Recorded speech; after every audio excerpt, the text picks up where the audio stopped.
ৰামপুৰ চলাপথাৰ নবোদয় জাতীয় বিদ্যালয়ত শিক্ষক দিৱস উদযাপন শিক্ষকসকলৰ সন্মানাৰ্থে তথা শিক্ষকসকলক শ্ৰদ্ধা জ্ঞাপন কৰিবলৈ সমগ্ৰ দেশতে আজিৰ দিনটোত শিক্ষক দিৱস হিচাপে উদযাপন কৰা হয়। নগাঁও জিলাৰ বটদ্ৰৱাৰ এক আগশাৰীৰ ব্যক্তিগত খণ্ডৰ শিক্ষানুষ্ঠান ৰামপুৰ চলাপথাৰ নবোদয় জাতীয় বিদ্যালয়তো ডক্টৰ সৰ্বপল্লী ৰাধাকৃষ্ণন দেৱৰ পবিত্ৰ জন্মজয়ন্তী অৰ্থাৎ শিক্ষক দিৱসটি উলহ মালহেৰে পালন কৰা হয়। জ্ঞানৰ পোহৰ বিলাই শিশুসকলক মানৱ সম্পদ হিচাপে গঢ়ি তোলা শ্ৰদ্ধাৰ শিক্ষাগুৰুসকলক পুষ্পবৃষ্টিৰে আদৰণি আনি বিদ্যালয়ৰ ছাত্ৰ-ছাত্ৰীসকলে শ্ৰদ্ধাৰে সম্বৰ্ধনা জনায়। অনুষ্ঠানত ৰামপুৰ চলাপথাৰ নবোদয় জাতীয় বিদ্যালয়ৰ অধ্যক্ষ হবিবুৰ ৰহমান, বিশিষ্ট মৌলানা আনোৱাৰুল হক চৌধুৰী, শিক্ষাবিদ আবু তালেব সিদ্দিক, তজমল হুছেইন, শিৱ গোস্বামীৰ লগতে কেইবাজনো বিশিষ্ট ব্যক্তি উপস্থিত থাকি শিক্ষক দিৱসৰ ওপৰত বহল ব্যাখ্যা দাঙি ধৰে। উক্ত অনুষ্ঠানতে গীত, নৃত্য, বক্তৃতা আদিৰ প্ৰতিযোগিতাও অনুষ্ঠিত হয়।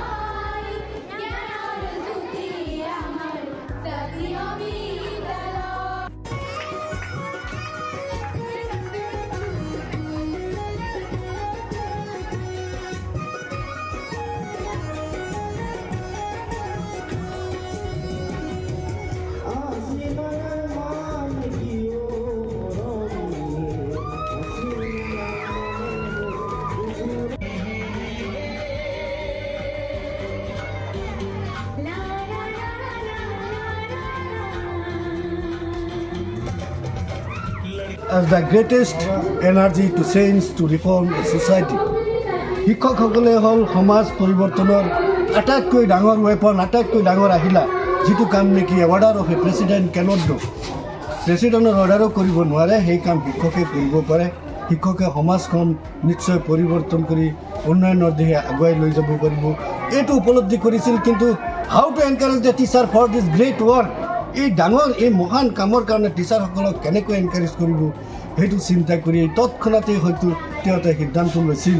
যদি তেখেতৰ যেতিয়া জন্মদিনটো আহিছিল, a group of student went to him to celebrate his birthday, but at that moment he offered this day, he dedicated this day to the name of teachers day হিচাপে যাতে পালন কৰা হয়।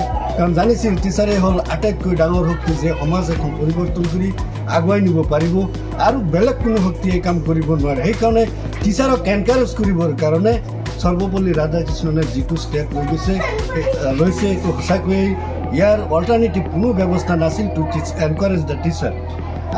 আজিৰ এই বিশেষ দিনটোত যদিও প্ৰতি বছৰে এইটো দিন আহে, এই বিশেষ দিনটোত actually appreciation from the students, honor from the students greatly fascinated us.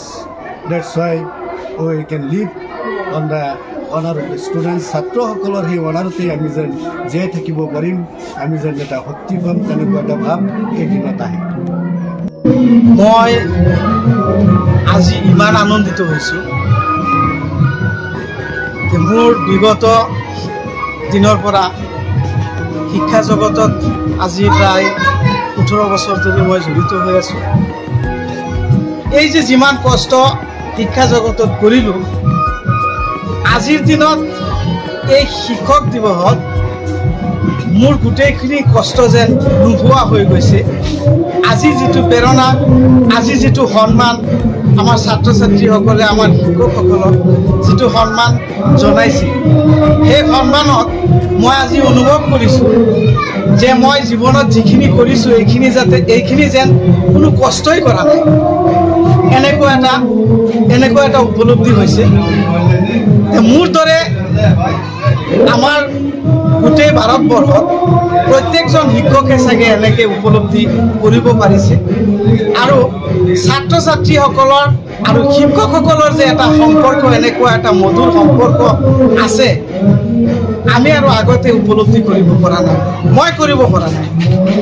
আজি ছাত্ৰ ছাত্ৰীসকলৰ যিখিনি শ্ৰদ্ধা ভক্তি আমাৰ ওপৰত দেখা পাইছোঁ, যিমান কষ্ট ছাত্ৰ ছাত্ৰীসকলে এই প্ৰগ্ৰামৰ কাৰণে কৰিছে, মই খুবেই আনন্দিত, মই খুবেই।